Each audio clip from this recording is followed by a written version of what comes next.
ये आकाशवाणी है। कार्यक्रम सुर्खियों में प्रस्तुत है स्टार्टअप की दुनिया पर चर्चा। इसमें भाग ले रहे हैं आर्थिक विश्लेषक शिशिर सिन्हा और आकाशवाणी संवाददाता आनंद श्रीवास्तव। आत्मनिर्भर भारत बनने की दिशा में प्रधानमंत्री की सोच स्टार्टअप इंडिया और स्टैंड अप इंडिया को आज 6 साल हो गए हैं। आज के दिन प्रधानमंत्री ने स्टार्टअप से जुड़े लोगों से बातचीत की और उन्होंने कहा कि दूर दराज के हिस्सों तक स्टार्टअप को पहुंचाने के लिए 16 जनवरी का दिन नेशनल स्टार्टअप डे के रूप में अब से मनाया जाएगा। कैसे देखते हैं शिशिर जी आप, जब देश के प्रधानमंत्री कहते हैं कि आने वाला दशक जो है वो भारत के लिए टेकेड होगा?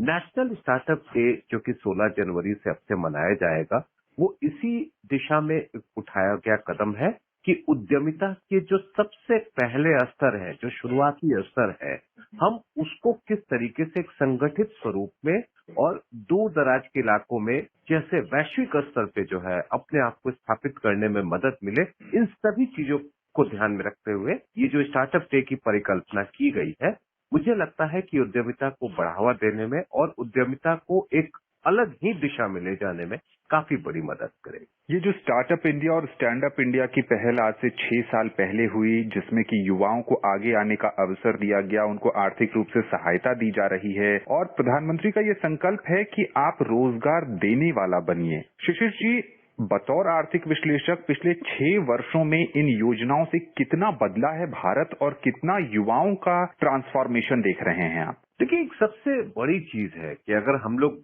वर्ष 2021 की बात करें, जो वर्ष 2020 और 2021 जो काफी चुनौतियों भरा वर्ष रहा, अगर उन सब के बावजूद अगर आपके देश में 42-45 ऐसे उद्यमी सामने आते हैं जिनको यूनिकॉर्न कहा जाता है, यूनिकॉर्न यानी कि जिनका जो वैल्यूएशन है वो 1 बिलियन यानी कि $100 करोड़ के या उससे कहीं ज्यादा हो, ये स्टार्टअप इंडिया और स्टैंड अप इंडिया का एक सबसे बड़ा सबूत होता है।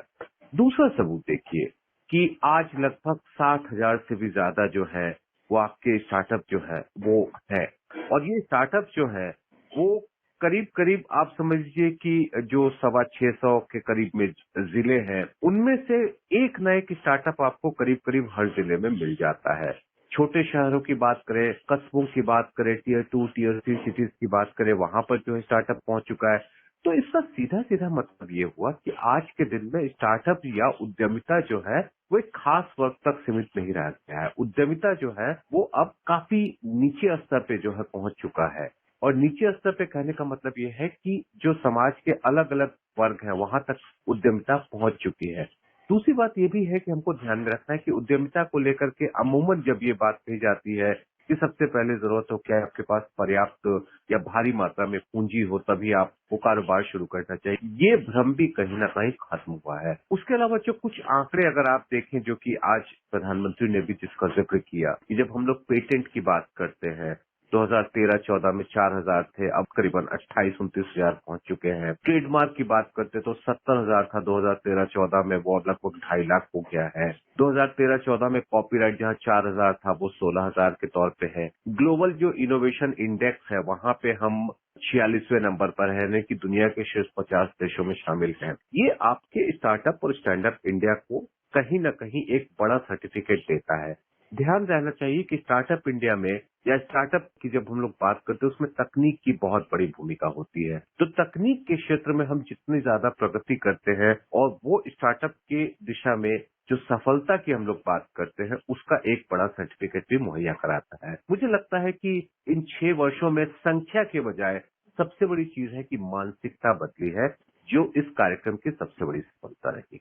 प्रधानमंत्री का ये कहना कि भारत के स्टार्टअप्स खुद को आसानी से दुनिया के दूसरे देशों तक पहुंचा सकते हैं, इसलिए अपने सपनों को लोकल नहीं ग्लोबल बनाइए और भारत के लिए इनोवेट कीजिए और भारत से इनोवेट कीजिए। क्या प्रधानमंत्री स्टार्टअप में जो बहुत महत्वपूर्ण होता है निवेश, उसके लिए दुनिया के दूसरे देशों को एक ढंग से आमंत्रित कर रहे हैं? बिल्कुल आमंत्रित कर रहे हैं, और अगर आप देखें कि हाल के वर्षों में कई ऐसे स्टार्टअप्स हैं जिनमें निवेश की अगर हम लोग बात करें तो केवल देसी निवेशकों ने पैसा नहीं लगाया, बड़े बड़े विदेशी निवेशकों ने भी उनके ऊपर पैसा लगाया। चाहे अगर हम सीड कैपिटल की बात करें, फिर हम उसको आगे बिजनेस बढ़ाने की बात करें, वैल्यूएशन के आधार पर निवेश करने की बात करें, यही तो आपका सबसे बड़ा सबूत है कि आपके देश में यूनिकॉर्न किस तरीके से संख्या से बढ़ रहे हैं। ये यूनिकॉर्न इसलिए नहीं बढ़ रहे हैं क्योंकि आपके यहाँ सिर्फ एक खास किस्म के निवेशक आ रहे हैं।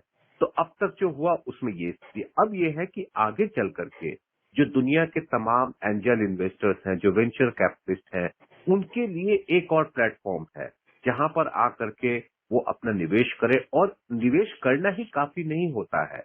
कोई भी पैसा लगाता है तो वो ये सोच करके लगाता है कि आने वाले दिन में उसकी क्या स्थिति हो। जब प्रधानमंत्री ये कहते हैं कि हम आपके साथ खड़े हैं, तो वो उस निवेश को कहीं ना कहीं एक सुरक्षा भी देता है और निवेश की बेहतरी के लिए जो है एक रास्ता भी बताता है। तो मुझे लगता है कि जब प्रधानमंत्री ये कहते हैं कि आपकी जो सपने हैं वो केवल लोकल लेवल पे सीमित ना हो, बल्कि आप ग्लोबल लेवल के सपने, ग्लोबल स्तर पर ले जाने के सपने देखें, ये उस दिशा में जो वैश्विक निवेश है उसको आकर्षित करने का एक अच्छा मंत्र साबित हो सकता है। शिशिर जी, पिछले 2 वर्षों में दुनिया के तमाम देश कोरोना महामारी से जूझ रहे हैं। भारत भी उससे अछूता नहीं है। और जहां तक स्टार्टअप्स की बात है तो फ्लरिश करने का पिछले 2 वर्षों में मौका नहीं मिला। ग्राहकों तक पहुंचने में कई बाधाएं आई। इन सब के बीच भी कुछ युवा ऐसे हैं, कुछ स्टार्टअप्स ऐसे हैं जिन्होंने अपनी चमक बिखेरने में कामयाबी हासिल की। क्या वो ग्रामीण क्षेत्रों को भी प्रेरित कर रहे हैं? कुछ चुनिंदा स्टार्टअप्स और गांव जहां पर आज भी तकनीक उस स्तर तक नहीं पहुंची है, वहां कितनी संभावना देखते हैं आने वाले वर्षों में आप? बहुत ज्यादा संभावनाएं हैं। और देखिए, ये जो 2 वर्ष रहे हैं,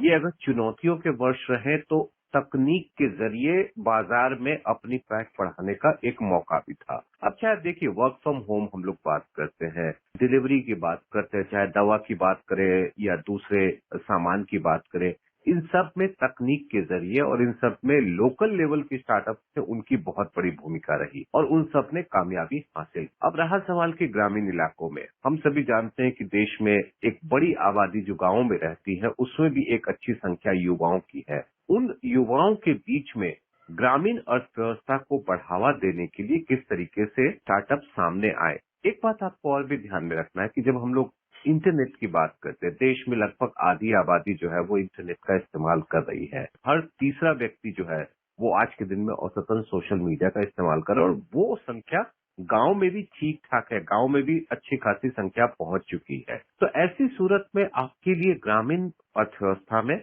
जहां पे संभावनाएं बेहतर हैं, युवाओं के अंदर प्रतिभा है और बाजार को विस्तृत करने का, बाजार को फैलाने का एक मौका है। तो इन सब चीजों को ध्यान में रखते हुए कई ऐसे स्टार्टअप्स हैं जिन्होंने ग्रामीण इलाकों के या ग्रामीण बाजार को अपना लक्ष्य रखा है और उसमें कामयाब भी हुए हैं। मुझे लगता है कि आने वाले दिनों में आप देखेंगे कि बड़ी संख्या में ग्रामीण अर्थव्यवस्था आधारित स्टार्टअप्स जो है या कृषि से जुड़े हुए जो कई स्टार्टअप्स हैं वो काम करना शुरू करेंगे। कुछ तो काम कर भी रहे हैं और ये संख्या और भी बढ़ेगी। बहुत संक्षेप में अंत में आपसे जानना चाहेंगे, प्रधानमंत्री का कहना बच्चों के स्तर पर, विद्यालय के स्तर पर ही एक ऐसा कल्चर डेवलप किया जा रहा है जहां बच्चों को इनोवेशन के लिए प्रेरित किया जा सके। कैसे देखते हैं आप, बहुत संक्षेप में? आज के दिन में अगर हम स्कूल की बात करें, करीबन 9000 स्कूल में अटल टिंकरिंग लैब्स की शुरुआत की गई है। और ये लैब्स क्या है? ये लैब्स विद्यालय के स्तर पर छात्रों के भीतर जो आपको नए विचार पर काम करने, उद्यमिता को बढ़ावा देने, इन सब दिशा में काम करता है। मुझे लगता है कि जब स्कूल से निकल करके कोई विद्यार्थी कॉलेज में पहुंचता और वहां तक पहुंचते पहुंचते इनोवेशन और स्टार्टअप को लेकर के उसके अंदर एक जो शुरुआती कंसेप्ट है वो क्लियर हो जाता है, तो उसके लिए आगे अपने आप को एक मजबूत स्टार्टअप के रूप में काम करने में काफी मदद मिल सकती है। ये एक अच्छी पहल है और स्टार्टअप को बढ़ावा देने के साथ साथ उद्यमिता की संस्कृति बिल्कुल विद्यालय के स्तर से शुरू करने की दिशा में अहम कदम। शिशिर जी, आकाशवाणी के विशेष कार्यक्रम से जुड़ने के लिए और विशेषज्ञ राय साझा करने के लिए आपका बहुत बहुत शुक्रिया। जी शुक्रिया। अभी आप सुन रहे थे स्टार्टअप की दुनिया पर चर्चा।